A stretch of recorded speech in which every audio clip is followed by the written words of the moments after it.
Bizim basın açıklamamızın girişinde öncelikle basınımızı şimdiye kadar yapmış olduğumuz basın açıklamalarıyla ilgili olarak bir bilgilendirmek istiyorum.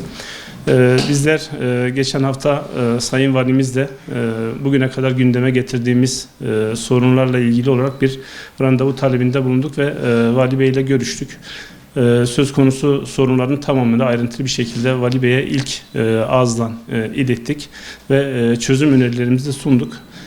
Sayın Valimiz gerekli notlarını aldılar ve bu konuda çözüm noktasında kısa vadede ve uzun vadede çözülebilecek olan sorunlar var. Anlık olarak müdahale edilerek çözülebilecek olan sorunlar vardı. Kendisi iyi niyetli bir şekilde sorunları ve çözüm önerilerini de aldı. Bunların ne kadarını yerine getirip getirilmeyeceğini takipçisi olacağız. Bu konuda size öncelikle ben bilgilendirmek istiyorum. Bugünkü basın açıklamamızın konusu ise basının bizatihi kendisi. Geçen 2 hafta önce sizlerle zaten bunu paylaşmıştık. Bu 2 haftalık süreç içerisinde de basından sorumlu başkan yardımcımız başkanlığında oluşan bir heyetle Van'daki basın birimleri ziyaret edildi. Onlar da birinci ağızdan dinlenildi. Bizim yerel basınla ilgili özellikle ekonomik anlamda çok ciddi sıkıntılar olduğunu tespit ettik.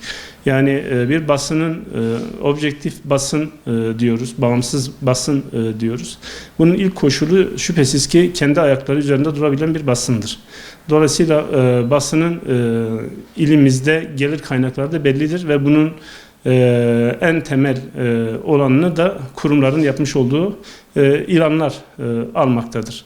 Fakat özellikle kurumlar söz konusu ilanları ihaleyle basına vermek yerine işte belli bir sayının altında tutarak bunu belli bir kişiye davetiye usulüyle verdik, kişiyle davetiye usulüyle verildiğini gözlemledik.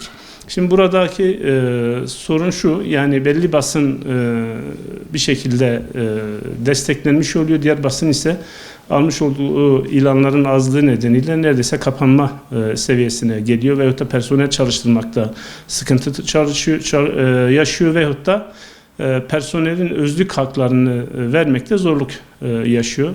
Bu özellikle emekçi basın arkadaşlarımızdan tespit ettiğimiz özlük haklarıyla ilgili olarak çok ciddi sıkıntılar yaşandığıdır.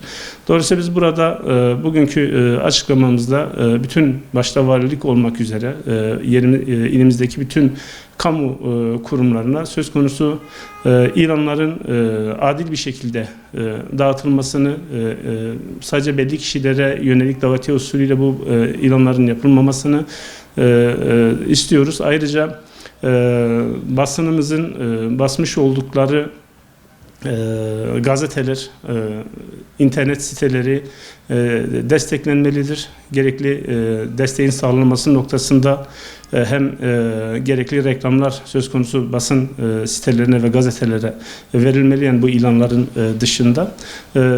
Bu şekilde basınımızın ayakta durması için gerekli tedbirler alması gerekmektedir. Basın sadece bir ülkenin değil, bir ilin de olmazsa olmazıdır. Yani basın olmazsa ne devlet, ne kamu kurumları, ne siyasi partiler hiçbir şekilde seslerini halka duyurabilme imkanları yoktur. Dolayısıyla basın bir yönüyle vazgeçilmezdir. Vazgeçilmezimiz olan bir basının sürekli bir şekilde güçlü olarak ayakta durmasının yollarını aramamız gerekiyor. Bu noktada gerekli destekleri sunmamız gerekiyor. Bana yakın basın, bana uzak basın, beni eleştiren basın, beni eleştirmeyen basın ayrımının yapılmaması gerekiyor. Aynı şekilde basınla ilgili olarak yapılan açıklamalarda, basın toplantılarında, yapılan ziyaretlerde basın arasında ayrım yapılmaksızın, yani bu bilinen deyimiyle akredite olan olmayan basın ayrımının kaldırılması gerekiyor. Sonuçta emekçi insanlar, haber peşinde koşan insanlarımız, arkadaşlarımız ve bir haberin oluşması, elde edilmesi, bunun yayınlanması için çok ciddi gayretler sarf ediliyor. Burada özellikle siyasi partiler açısından bir siyasi parti ister ki sesi her tarafa ulaşsın. Niye? Hiçbir siyasi parti sadece kendi tabanına hitap etmez.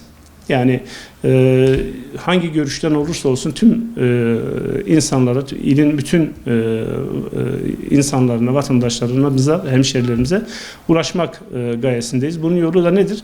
Siz basının arasına fark koymamanız gerekir. Dolayısıyla buradaki siyasi partiler olsun, valilikler olsun, belediye olsun yapmış oldukları açıklamalarda ve basın toplantılarında tarafsız bütün, yani kendilerine yakın gördükleri görmedikleri, düzelteyim onu ben. Akredite olmuş olmamış kendilerine göre, yine parantez içinde söylüyorum bunu. Ayrımı yapmak için tüm basını toplantılarına çağırarak kendilerine demeçlerini vermek zorundalar. Soru alır almazlar, bu kendilerinin takdiridir. Çünkü sonuçta soru almama, eğer bu yönüyle kendilerine basından farklı bir soru gelebileceği endişesini taşıyorsa soru almama haklarına sahiptir. Buna bir müdahalemiz söz konusu olmaz. Dolayısıyla basın gelir, demecini alır, görüntüsünü alır ve gider. Vermiş olduğunuz demeç üzerinden de haberini yapar. Bu noktada da özellikle basının bu yönüyle de haber niteliği taşıyan olaylara ve açıklamalara ulaşmasının önündeki engellerin de kaldırılması gerekiyor.